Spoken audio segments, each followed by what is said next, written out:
There are 745,000 people in America who will fall asleep tonight without a roof over their heads. The federal government has spent billions trying to solve that problem. Researchers have written thousands of papers about it. Politicians have debated it for decades. And while all of that was happening, a handful of engineers, designers, veterans, and formerly homeless people were quietly building solutions in garages, university labs, and church parking lots that cost less than a plane ticket. 20 of those inventions are in this video, and some of them will genuinely shock you. Let's start with shelter, because before anything else, a person needs something between their body and the weather. Invention number 1, the eco capsule. A team of Slovak architects designed a self-contained pod that looks, honestly, like something that rolled off a spaceship. It is egg-shaped, which sounds like a design choice made by someone who has never tried to sleep outside, but it is actually structural genius. The eco-capsule generates its own power through a small wind turbine and a layer of solar cells embedded in the shell. It collects rainwater through a filtration system built into the roof. It has a toilet, a kitchenette, a fold-out bed, and enough battery storage to run for several days without sun or wind. The whole thing can be towed behind a standard vehicle. Now, the current price point is not designed for people who are sleeping in parks.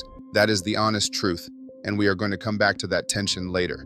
But the technology inside it is being studied by housing nonprofits who want to strip it down, replicate the off-grid systems at a fraction of the cost, and deploy those systems in tiny home villages across the country.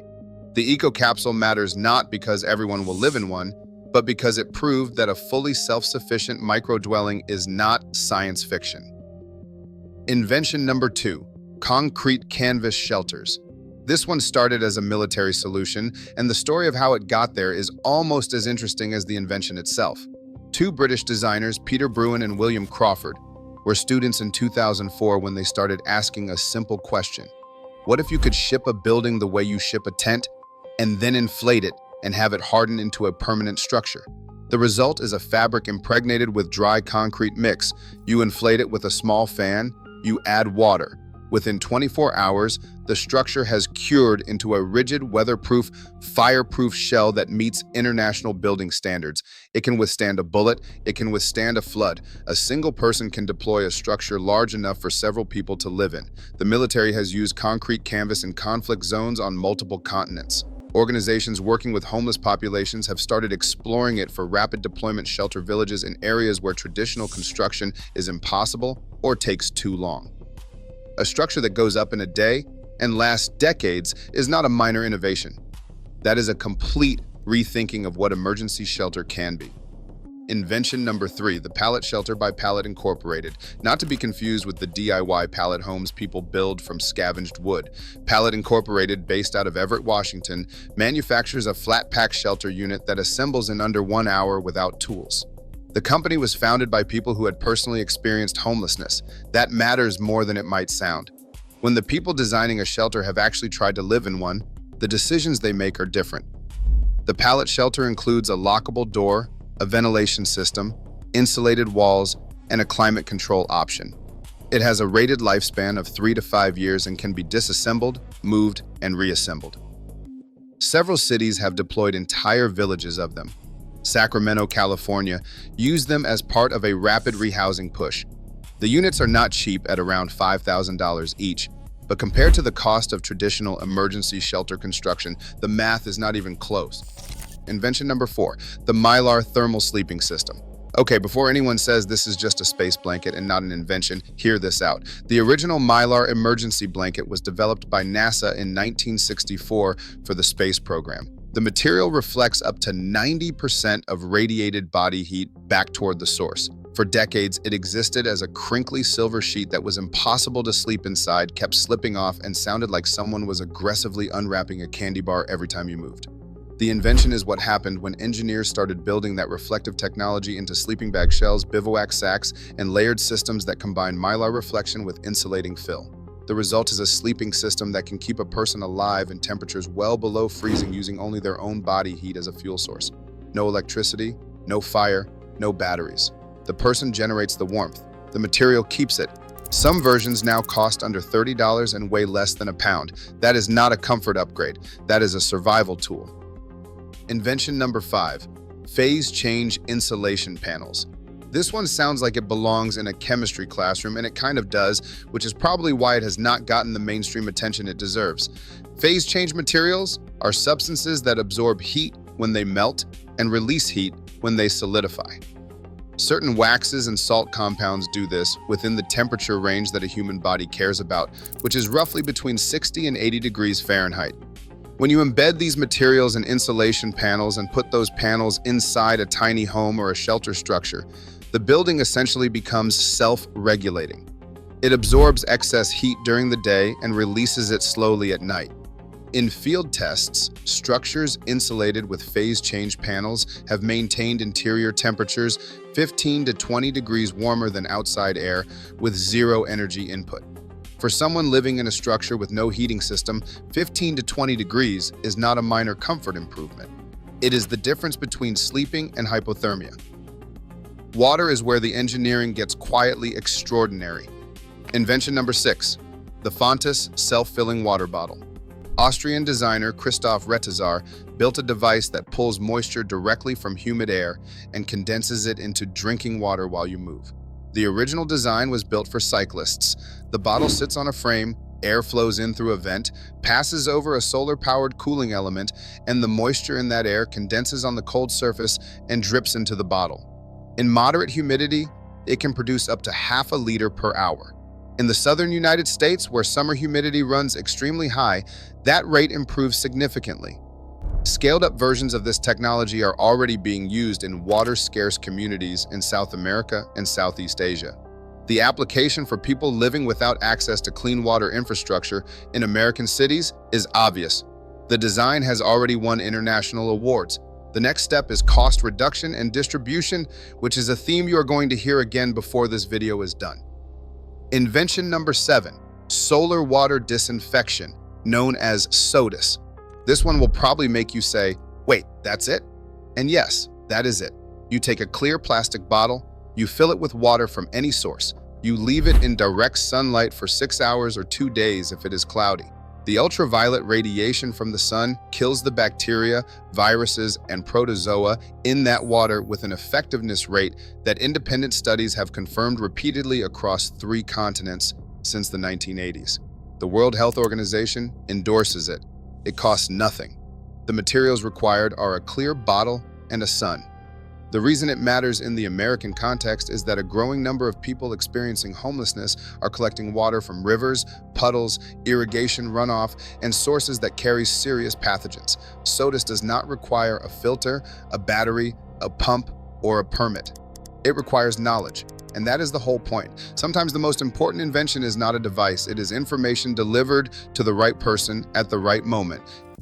Invention number 8, the life straw. If you have not heard of this one, the name tells you almost everything you need to know. You put one end in contaminated water, you drink from the other end. Inside the straw is a hollow fiber membrane filter with pores so small that bacteria and microplastics physically cannot pass through. It filters up to 4,000 liters of water over its lifetime. It requires no batteries, no pump, and no waiting. It does not work against viruses, which is an important limitation to know, but for the most common waterborne pathogens that kill people, it is extraordinarily effective. The personal version costs about $20. Organizations working with unhoused populations have started distributing them in bulk. A $20 filter that lasts for years and requires nothing but the act of drinking is not a complicated technology, but for someone who would otherwise drink from a ditch, it is potentially a life-saving one. Invention number 9, atmospheric water generators. Scaled up from the same principle as the Fontes bottle, atmospheric water generators are machines ranging from refrigerator-sized units to larger industrial systems that pull moisture from ambient air and produce clean drinking water continuously. In humid climates, a mid-sized unit can produce 50 to 100 gallons of clean water per day. Several models now run entirely on solar power. 2 pilot programs in Los Angeles, one run by a nonprofit and one by a private company in partnership with the city, have installed atmospheric water generators at tiny home villages where municipal water hookups are unavailable or too expensive to connect. The water quality meets federal drinking standards. The maintenance cost is minimal. And in a city where it costs millions of dollars to run new water lines to temporary housing sites, a machine that makes water out of air is not a luxury. It is infrastructure that shows up on Tuesday instead of in 3 years. Power is the next frontier, and it is more critical than most people realize. A phone is not a luxury for someone experiencing homelessness. It is the only way to access the shelter waitlist. It is the way they receive texts from their case manager. It is how they apply for jobs. It is how they call their kids. A dead phone is not an inconvenience, it is isolation. Invention number 10, folding solar panels.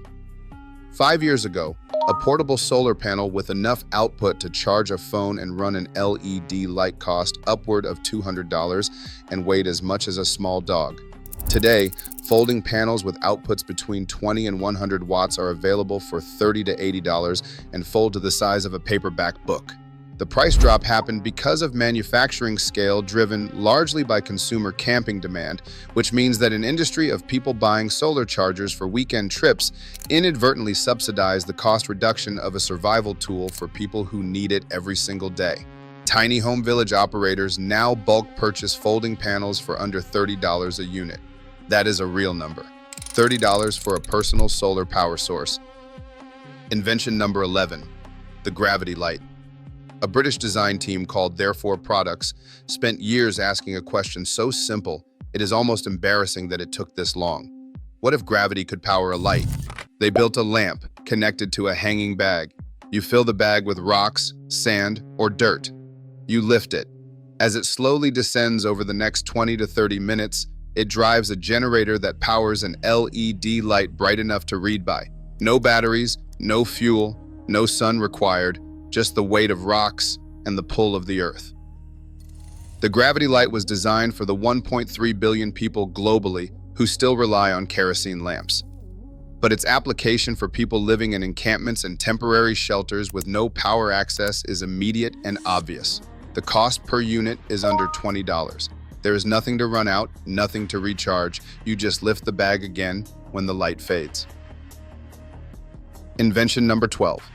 Hand crank USB chargers. Simple, durable, and underrated. Hand crank chargers convert physical motion into electricity through a small internal generator. They charge phones slowly. It is not going to get you from 0 to 120 minutes. But in a situation where the alternative is a dead phone and complete disconnection from the world, slow is fine. Some models now also include a small solar panel as a secondary charging method. The most durable versions are built for military and emergency use and can withstand years of rough handling. They cost between $15 and $40. Outreach organizations have started including them in survival kits distributed to people living in encampments. Invention number 13, kinetic energy tiles. This one is still early stage in most American cities, but it deserves a place on this list because of where it is heading. Pavilion, a British company, has developed tiles that generate small amounts of electricity every time a foot steps on them. Installed in high-traffic pedestrian areas, the tiles feed power into a local grid or directly into streetlights and charging stations. A pilot installation near a large encampment in Portland generated enough power to run 4 public charging stations continuously during peak pedestrian hours. The tiles cost more to install than traditional paving, but the ongoing energy generation offsets that cost over time. Several cities in Europe have installed them in transit hubs. American cities have been slower. But the concept of harvesting energy from the simple act of walking through a city is exactly the kind of thinking that solves multiple problems at once. Health and hygiene are where the human cost of homelessness becomes most visible and most preventable. Invention number 14, the solar ball. Australian designer Jonathan Lyo designed this as a thesis project and ended up winning the James Dyson Award for it in 2011. The solar ball is a transparent sphere that sits in sunlight and uses solar distillation to purify contaminated water. Dirty water goes in, the sun heats it, clean water vapor rises, condenses on the inner surface of the sphere, and drips down into a clean collection channel at the base. It produces up to 3 liters of clean water per day using nothing but sunlight. It is cheap to manufacture. It requires no moving parts and no maintenance.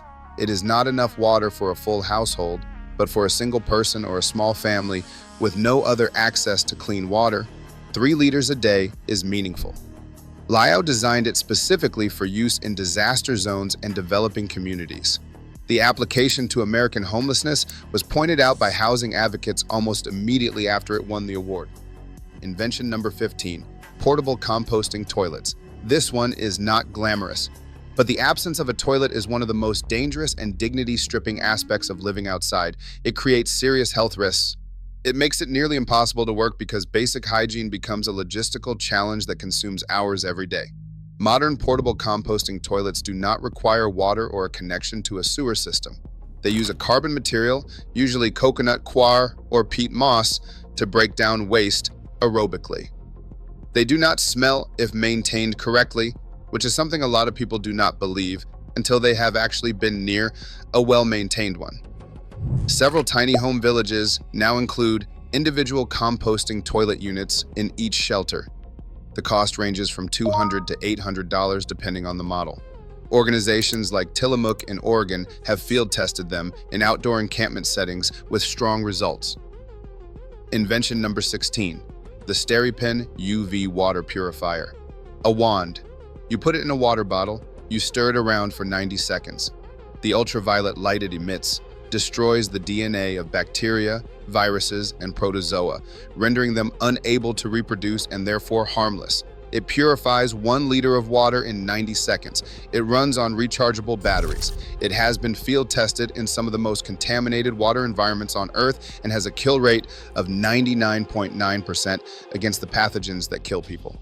Outdoor enthusiasts have used it for years, but it is only recently that housing advocates have started distributing it specifically to people living in areas where the only available water comes from questionable sources. At about $40 to $50 per unit, it is not free, but it is a one-time purchase that works for years, and it kills things that LifeStraw misses, particularly viruses. The two together cover almost everything that can hurt you in untreated water. Invention number 17, solar-powered hygiene stations. A company called WXD and several other manufacturers have built freestanding hygiene station units that include a sink with running water, a hand dryer, a mirror, and a USB charging port. The entire unit runs off an integrated solar panel and battery system. No grid connection required. You drop it on a sidewalk, a park, a parking lot, or a tiny home village site. Within 24 hours of sun exposure, it is fully operational. Several cities have piloted these. San Francisco deployed a small number of solar hygiene stations near known encampment areas. The response from residents was immediate and overwhelmingly positive. People use them constantly. They maintain them carefully. Because people, it turns out, want to be clean. They are not choosing not to be. They are choosing between impossible options and winning nothing either way. The last 3 inventions are about something harder to quantify than warmth or water. They are about connection, safety, and the specific kind of dignity that comes from not being invisible. Invention number 18, the Beartooth off-grid communicator. When a city sends crews to clear an encampment, they are often required by law to give advance notice, but that notice frequently goes up as a paper sign on a fence post that most residents never see. The Beartooth device allows communication between users within a range of several miles with no cell tower, no Wi-Fi, and no data plan required. It creates its own decentralized mesh network between devices. Housing advocates in Seattle began distributing Beartooth devices to encampment residents in 2023 specifically so that when one person in a camp received advance warning of a sweep, they could alert everyone else instantly. The devices cost around $99 each. Several housing nonprofits have purchased them in bulk and distributed them. In a world where the Supreme Court's 2024 ruling in Grants Pass made it legal to arrest people simply for sleeping outside, the ability to communicate and coordinate without infrastructure is not a nice-to-have, it is a legal protection. Invention number 19, the Safe Sleep Anti-Theft Sleeping Bag.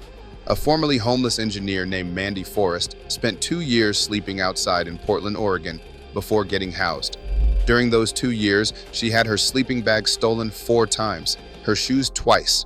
She watched other people lose survival gear repeatedly, not to dramatic theft, but to opportunistic theft in the vulnerable hours between 2 and 5 in the morning when people are deeply asleep and cannot protect their belongings. After getting housed, she designed the Safe Sleep system. It is a sleeping bag enclosure made from cut-resistant material with internal locking mechanisms that secure your possessions inside the bag with you. The zipper locks from the inside, the outer shell resists knife cuts. There is a small internal pocket for a phone, wallet, and keys. It is not indestructible, nothing is. But it makes a sleeping person significantly harder to rob without waking them up, which is often enough. The design won a Social Innovation Grant in 2024 and is currently moving towards small-scale production. Invention number 20, the Dignity app. The name has changed a few times as the platform has evolved and different cities have launched their own versions under different names, but the concept is consistent. A real-time mobile platform that shows an unhoused person exactly which shelter beds in their zip code are available right now, tonight, at this moment. Not the beds that were available last Tuesday when the database was updated. Right now. The platform also connects users to legal aid availability, outreach workers in their area, harm reduction services, food distribution schedules, and hygiene station locations. It sends push notifications when a new resource opens nearby. It works on the oldest and cheapest smartphones because it was built specifically to run on low-end devices with minimal data use. Several versions are operational in Los Angeles, Denver, and Chicago. The developers all say the same thing when asked about the biggest barrier to adoption. It is not the technology. It is getting people who have been failed by systems repeatedly to trust that this system is different. Here's where the story gets complicated, because it always does. Every single invention in this video exists right now. Most of them are available to purchase today. Several cost less than $100 per unit. Some cost nothing at all if you have the right information. And yet, 745,000 people are still sleeping outside tonight. That gap should bother everyone who just watched this video. It bothers me every time I think about it. The distance between invention and impact is not a technology problem. It is a distribution problem. It is a trust problem. It is a policy problem. And in too many American cities, it is a political will problem, which is the hardest kind to fix. Think about Elvis Summers, a guy with a mohawk and a hardware store account building tiny homes in Los Angeles for under $500 each. The city did not celebrate him. The city sent a truck. The city took the homes. A spokesperson called them a safety hazard and said the people sleeping in dirt would be better off in official shelters. The same official shelters with 11-week waiting lists that had been failing those exact people for years before Elvis picked up a hammer. That same dynamic plays out with survival gear every single week. When encampment clearances happen, everything goes into a dump truck. Sleeping bags, water filters, solar chargers, the gravity light some volunteer drove across town to drop off last Tuesday. All of it into the truck, gone. There are documented cases in Los Angeles, San Francisco, and Seattle of city crews disposing of survival equipment alongside tents and cardboard. Equipment that was not a nuisance. Equipment that was keeping people alive. And then the Supreme Court ruled in Grants Pass in 2024 that cities can legally arrest homeless people simply for sleeping outside even when no shelter bed is available. That ruling did not reduce homelessness by a single person. It made the people experiencing it more vulnerable, more mobile, and less able to hold on to the tools that give them any real chance of climbing out. The obstacle is not that we lack good ideas. The obstacle is that the system, in too many places, is actively working against the people the ideas are trying to reach. But here is the other side, because there always is one. In Kansas City, the Veterans Community Project has served over 8,000 veterans in a tiny home village with case managers, dental care, job placement, and yes, a pet wash station, because too many veterans were choosing the street over a shelter that would not let them keep their dog. In Seattle, the Low-Income Housing Institute has moved over 6,000 people off the streets through tiny home villages since 2022. Over 98% of those who moved into permanent housing were still housed 1 year later. The government programs in the same city, running on vastly more money, are not producing numbers anywhere close to that. What those programs share is not a single invention. It is practical tools combined with genuine human connection and an absolute refusal to treat people as problems to be managed. A life straw and a folding solar panel means something completely different in the hands of someone who also has a case manager and a clear path forward. The technology creates stability. The stability creates the conditions where everything else becomes possible. None of the inventions in this video is the solution to homelessness. Anyone who tells you otherwise is selling something. But each one is proof that the people who refused to wait for permission to help were right. a bag of rocks that makes light, a wand that kills what is trying to kill you in a bottle of ditch water, a sleeping bag that locks from the inside. The technology exists, the compassion exists. The question is whether the systems that govern our cities will get out of the way long enough to let both of them do their work. One invention, one person, one door that locks from the inside. That has always been where it starts.